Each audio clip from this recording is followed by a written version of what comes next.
The student loans, the debt definitely felt real, and that definitely kept me in school. Although I really liked school, I think I wanted to be a professional student. So I wanted to go to undergrad, then I wanted to go to law school. Who knows, maybe get a doctorate. It never occurred to me that I was going to have to get a job, except other than being a lawyer. I saw it. This might date me, but I already told you when I graduated. I saw Legally Blonde, and I thought that's what I want to be. And so I just thought, law, no questions asked. And like I said, it didn't occur to me.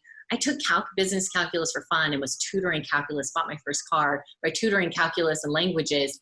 Never occurred to me that, hey, maybe economics or finance or business would be a good fit. And I didn't take any of those classes. Why didn't you was there a career center that you talked to? Was there just no good mentors early on when you were, 18, 19 years old? I didn't have, Pepperdine has a great career counselor. It was my fault that I didn't utilize it. Right.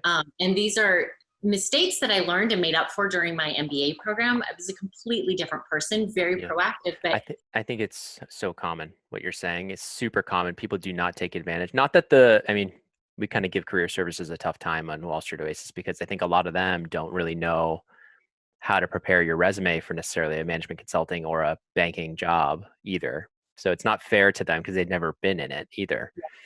Well, I can't speak negatively about Pepperdine's career services because I never utilized them. My head was, I'm going to go to law school. And so I don't need to worry about any of this. So, but I would say that UCLA Anderson, when I got the MBA, did a fantastic job preparing me. But a lot of it started in my mindset. What do I want to do? I need to get a job. Mm-hmm. And realizing that there are skills that I have that are probably better suited for being a management consultant, but I didn't even know what that was.